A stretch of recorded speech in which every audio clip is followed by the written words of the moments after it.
Good morning, everybody. Well, I am here with Little Bear, and we are going to go through John chapter 10, starting in verse 23 this morning.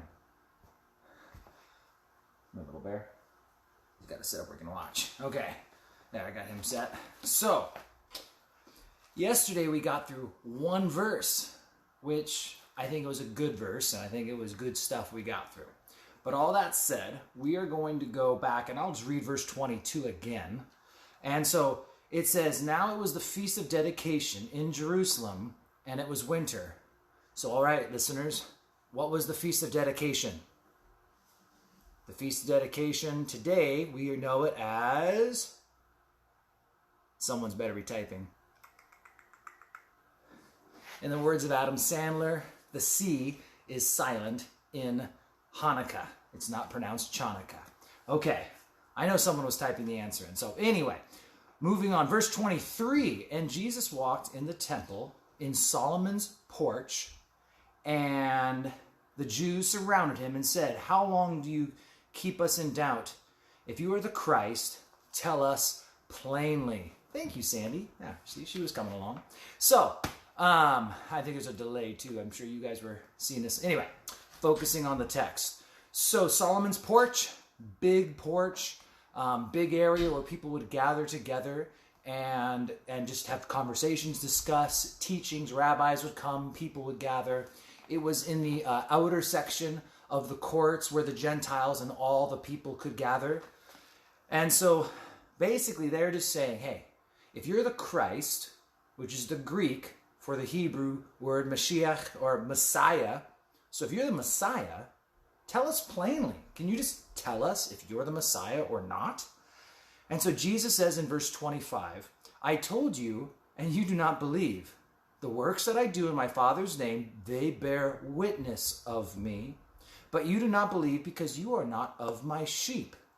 And I said to you, my sheep hear my voice, and I know them, and they follow me." So, we often hear this saying, and many of you have probably heard me say it before.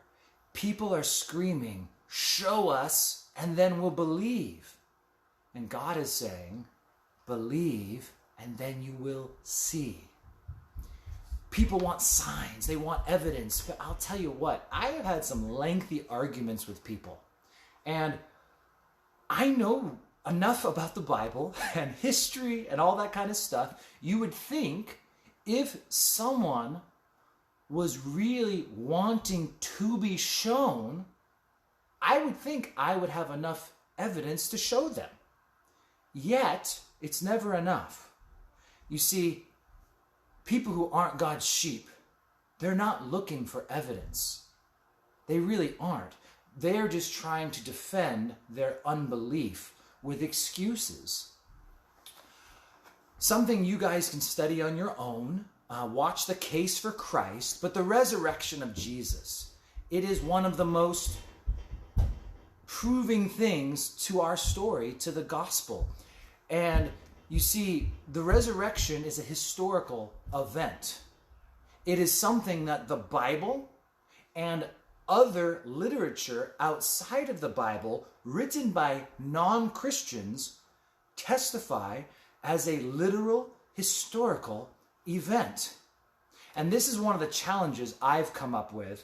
And you kind of have to know your arguments to use this. But I've asked people, it's like, hey, I want you to prove to me that Julius Caesar was murdered by the Roman Senate. Now, they might say, well, that's obvious. That's history. Well, why the resurrection's history? How do you prove it? Well, this guy wrote about it. I know, that guy wrote about the resurrection. What many skeptics don't understand is that if they use the same type of ridiculous critiquing of the Bible, if they use that on anything else in ancient history, 2,000 years ago, no history would be verifiable. Because they're using stuff. We have archaeological evidence. We have written textual evidence. We have all these accounts from Christians, accounts from non-Christians. And if you use that rule of thumb, that no, that doesn't count, well, you can't count that, or that was just, if you dismissed every bit of history like that, we would have no history. And so most skeptics aren't willing to admit that the way they critique the Bible and the standard they try and hold it to, they would never hold any other historical event to that standard. And so when these guys are asking Jesus, prove that you're the Christ, Jesus says, man, there's been my works. Have you not seen the blind be made to see and the lame be made to walk? What else are you looking for? And so that's the key. They don't hear his words because they're not his sheep. You might have the world's greatest arguments. And I see some of you guys who are watching right now. I think of like Enrique or Mila, your husband Daniel. Some of these young men whom I admire, that they've put so much time into learning the word and being able to argue. But I remember being young and zealous and getting frustrated because you have such good arguments. Why aren't they listening to you? Well, it's because they're not his sheep and they don't want to listen. It's not that you have a bad argument. It's not that you didn't just back them into a corner, show them tons of evidence. They don't want to hear. But what about his sheep? What about us?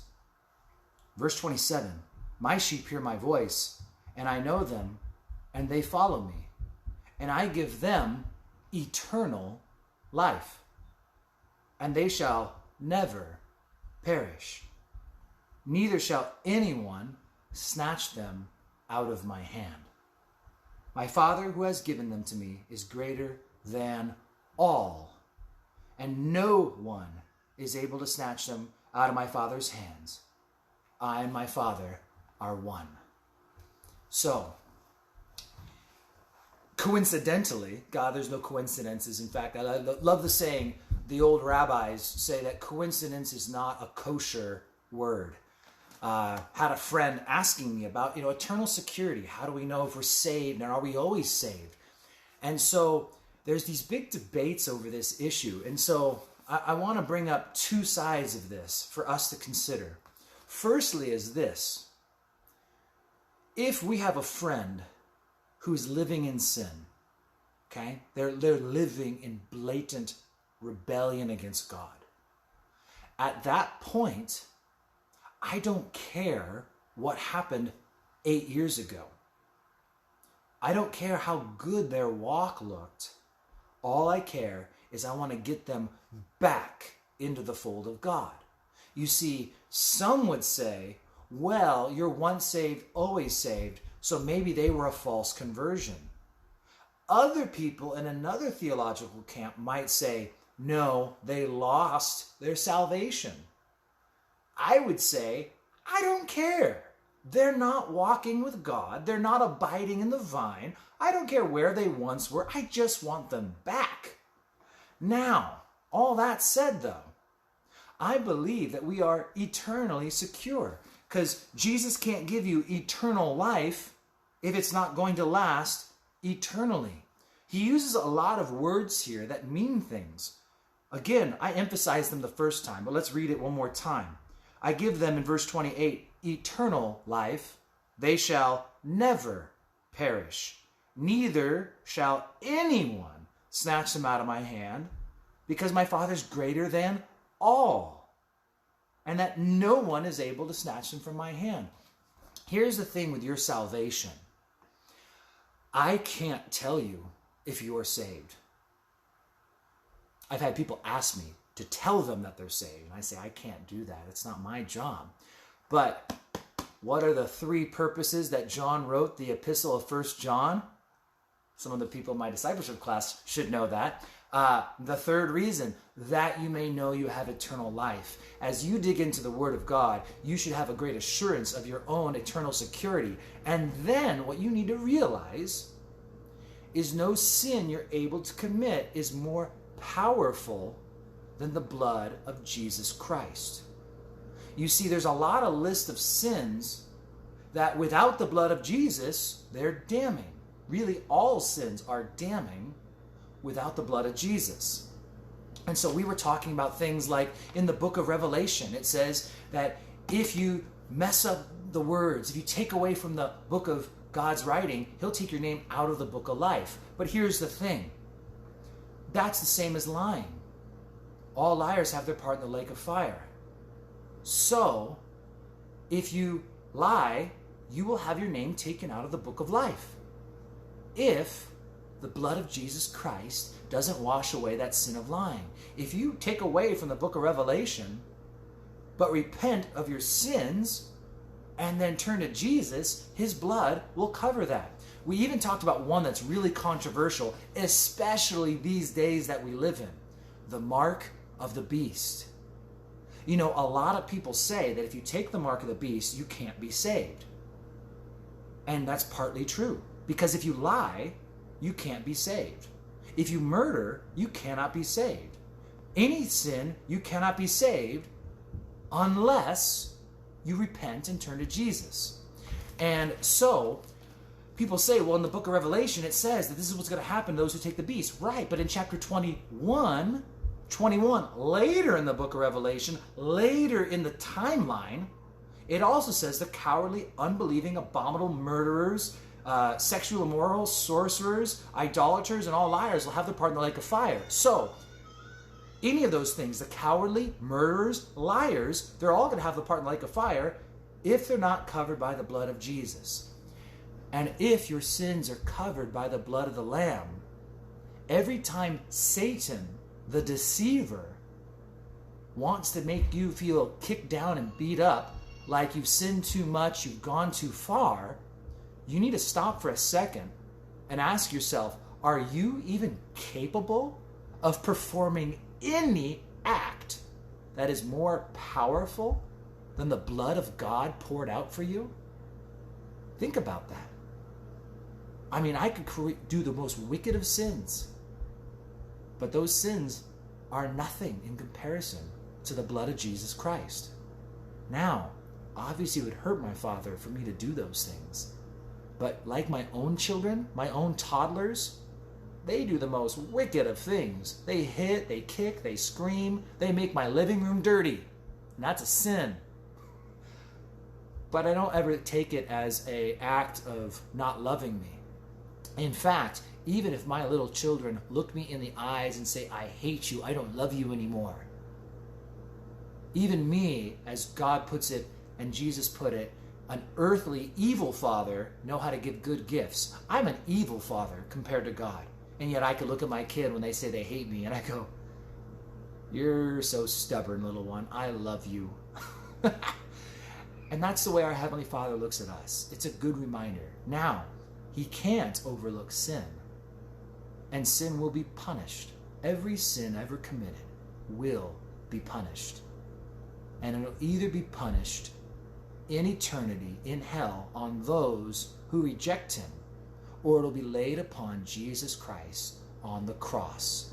And the sins that are placed there, nothing will ever be more powerful than the blood of God poured out for you and for me. So, you are secure. You really can't kick back and fight back, because even people, what if you want to reject God after you accept him? Well, you know what? My little kids can reject me. And the prodigal son rejected his father, yet not once in the story is he ever not referred to as a son. So it's a good reminder, even when we're fickle and frustrated and fighting and kicking back, man, he's just like the best dad ever, who watches his silly little kids going through a temper tantrum, but he loves us anyway. So, God bless you guys. Have a great day. And you know what? Share this message, not just by clicking the little button, whichever down there, wherever it is, but share it verbally with someone who needs to hear it. Because people need to know that their sins can be and are forgiven. God bless you guys. Say goodbye to Little Bear.